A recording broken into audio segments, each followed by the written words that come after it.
नमस्कार, कुमाऊं क्रांति समाचार चिंगारी न्यूज़ पोर्टल के सभी दर्शकों का स्वागत है। मैं हूं मयंक मनाली और अभी हम आए हैं हल्द्वानी में। और दरअसल हल्द्वानी हम आए हुए हैं, एक बड़ा गंभीर मामला है। रामनगर के बातीटीला गांव के रहने वाली जो हमारे महिला हैं, उनका एक ये प्रकरण है। क्या नाम है आपका? पहले तो अपना नाम बताइए। मेरा नाम चंपा जोशी है, मैं रामनगर रहती हूँ। अच्छा, क्या पूरा मामला है? आप आज हल्द्वानी आए हैं, क्यों आए हैं, क्या मामला है? मेरी मम्मी कहते हैं मिसिंग हुई थी, 26 कहते हैं नवंबर से गायब है। तो अभी तक हमको कोई सुराग नहीं मिल पाया। अच्छा। ना कहते हैं हमें कोई जानकारी है। अच्छा। इस मामले में हमने पहले थाने में भी दी थी, काठगोदाम में जी। तो अभी तक हमें पता नहीं चल पाया कि हमारी माताश्री है कहाँ। इतनी बुजुर्ग महिला है, इतनी धन है, कहाँ रह रही है, किस हाल में है, कोई पता नहीं है हमें अभी तक। तो मेरे साथ यहाँ पे रवि जोशी जी भी है। तो आपकी सास जो है वो... पहले तो धन्यवाद आपका मनाली जी, कुमाऊं क्रांति और चिंगारी पोर्टल दोनों आप लोग साथ में हमारे आए, आपका बहुत बहुत धन्यवाद। अब मैं आपको बताना चाहूँगा कि आज हम हल्द्वानी आए थे, काठगोदाम थाने में भी गए और वहाँ भी जो जांच की केस आयोग थी वो बीमार चल रही है। पता चला हमें, आज ही पता चला कि जांच आयोग कौन है करके जी। और दूसरी बात यह है कि 2 महीने होने को हैं, ये 26 जनवरी को जी 2025 26 नवंबर से हमारी सास गायब है। और ठीक खेड़ा चौकी के आगे से 12 साढ़े 12 बजे उन्हें देखा गया। गोलापार की खेड़ा चौकी? हाँ, गोलापार खेड़ा चौकी में जी। और तब से वो आज तक उनका कहीं भी कोई सुराग नहीं है कि जीवित है या मृत्यु है। अच्छा, 2 महीने पूरे हो चुके हैं? 2 महीने ये 26 जनवरी को पूरे हो जाएंगे जी। तो आज आप काठगोदाम चौकी भी गए थे? काठगोदाम चौकी भी गए थे हम, थाने में, काठगोदाम थाने में सॉरी गए थे आप। तो क्या वहाँ पे बताया उन्होंने? वहाँ पर कोई मौजूद ही नहीं था जी। और एक शिकायतकर्ता जो बाहर बैठती हैं वो लेती हैं, उन्होंने बताया कि आपकी केस आई हो जी हैं करके कोई लेडीज जी के बारे में उन्होंने बताया। और वो भी अस्वस्थ हैं, वो भी कहीं हॉस्पिटल में भर्ती है, इसलिए आपकी जांच में जो है लेट हो रही है। जी जी जी। अब सवाल ये होता है कि 2 महीना बीतने को है कि 2 महीने से वो बीमारी थी जी।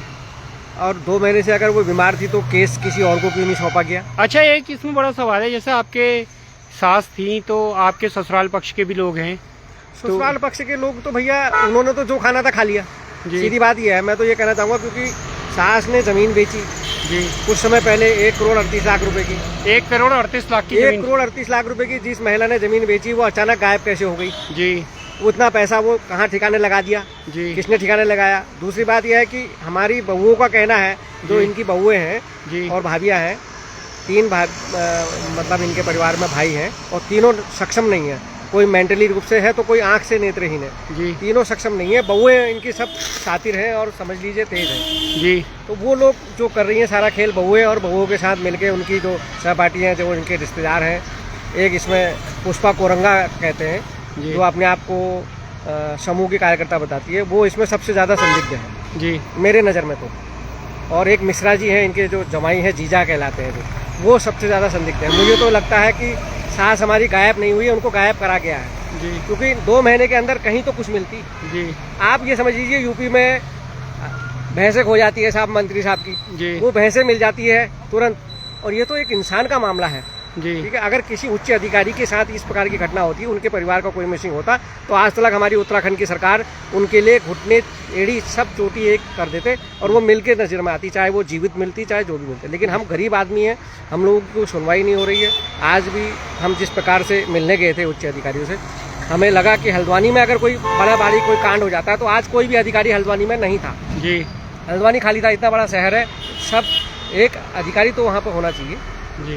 भाई। ठीक है, 26 जनवरी हमारा राष्ट्रीय पर्व है, अच्छी बात है, सब उसकी तैयारी में लगे हैं, लेकिन कोई अधिकारी जिम्मेदारी लेने के लिए हल्द्वानी शहर में भी तो होना चाहिए। हल्द्वानी शहर एक बहुत बड़ा शहर है, अपने आप में एक मिनी दिल्ली है जी। आप समझते हैं, अपने आप में एक मिनी दिल्ली है। वहाँ कोई अधिकारी जिम्मेदारी लेने वाला, कोई सुनवाई करने वाला हो, वहाँ भी कोई नहीं था, नदारत थे जी। उसके बाद हम काठगोदाम गए, वहाँ भी हमें कोई नहीं मिल पाया। सिर्फ एक लेडीज़ मिली, उन्होंने इतनी जानकारी हमें दी जी। हम पुलिस की कार्रवाई से भी संतुष्ट नहीं। अच्छा, तो क्या मतलब आप चाहते हैं? आपकी माँ जो है नहीं मिली है और नहीं मिल रही है, क्या आपको लग रहा है? मतलब तो हमें क्या बताऊँ मैं, हमें तो सिर्फ ये है ना कि हमारी माँ हमको मिल जाए, कैसी भी तरीके से मिल जाए। अब कहाँ है, किस हाल में है, वो तो माँ ही जाने। इतनी ठंड के दिन है और बुजुर्ग है और किस हाल में है। क्या एज रही होगी आपकी माता जी की? 70 से 72 साल की एज होगी। अच्छा, और मानसिक स्थिति वगैरह उनकी? बिल्कुल ठीक थी वो, उन्होंने कहा था खाली झूठ बोल रखा कि मानसिक रूप से अस्वस्थ है। मेरी मम्मी बिल्कुल स्वस्थ थी। जो इंसान अपने दवाई के लिए खुद अकेली जा रही है, लेके आ रही, तो वो कैसे मानसिक अस्वस्थ हो? वो बिल्कुल ठीक थी मम्मी। उसी टाइम पहले मैं माता जी से मिली हुई थी जी, तो उन्होंने बताया था मेरे। ऐसी स्थिति झूठ बोलते हैं वो लोग जी। वो उन्होंने शुरू से ही प्लानिंग कर रखी है, क्योंकि उन्होंने रिपोर्ट में लिखा है, तो इसका मतलब शुरू से कोई प्लानिंग थी कि इनको मानसिक रूप से कितना बड़ा परिवार होते हुए कोई भी। तो ले जाता अस्पताल जी है। उनकी जमीन बेच के तो उन्होंने ले ली, पैसा ले लिया, लेकिन उनकी जिम्मेदारी भी तो लेनी चाहिए थी। ये क्या था, इतनी उम्रदार होने के बाद भी 1.5-2 किलोमीटर पैदल जाना कोई आम बात तो है नहीं एक बुजुर्ग महिला के लिए जी। उन्हें पैदल अकेले जाना है, अस्पताल से दवाइयाँ लेके आ रहे हैं, तो घर वालों ने जिम्मेदारी लेनी चाहिए ठीक ना। खेड़ा चौकी के आगे से नदारत हो गई, तो ऐसा तो संभव नहीं है ना जी। ऐसा तो संभव नहीं है कि वो चौकी के आगे खुद देखी गई और उसके बाद वो गायब हो गई। दोपहर से शाम को 5 बजे इनके घर वाले देखते हैं ढूंढने, शाम को 5 बजे, और हमें तो अगले दिन फेसबुक के माध्यम से ही पता चलता है कि हमारी सास गायब है। हमारे ससुराल वालों ने, किसी भी हमारे रिश्तेदार ने हमको कोई भी अवगत नहीं कराया कि वो गायब है कर। जी, तो बिल्कुल जैसे कि देख सकते हैं हल्द्वानी में अभी हम हैं और जो है जोशी जी यहाँ पे आए हैं, तो मेरे साथ यहाँ पे जो है भट्ट जी भी हैं। आप यहाँ आए हैं, क्या कहेंगे? आप आए थे आज, आप मिलने उनके साथ? नमस्कार मनाली जी। जी, आपने अहम मुद्दे पर बात की है। ये पीड़ित परिवार काफ़ी लंबे समय से परेशान है, पता नहीं पुलिस निष्क्रिय क्यों है। जी, काफ़ी लंबा समय हो गया। देखो आज मिलने गए थे अधिकारियों से, 26 जनवरी की वजह से अधिकारी मिल नहीं पाया जी। सारे लोग मीटिंग में लगे हुए 26 जनवरी की।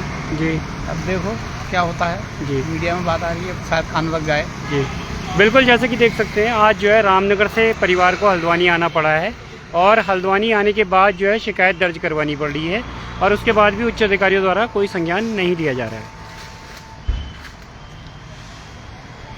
ठीक है, कुछ डिफरेंस हो गया इसमें।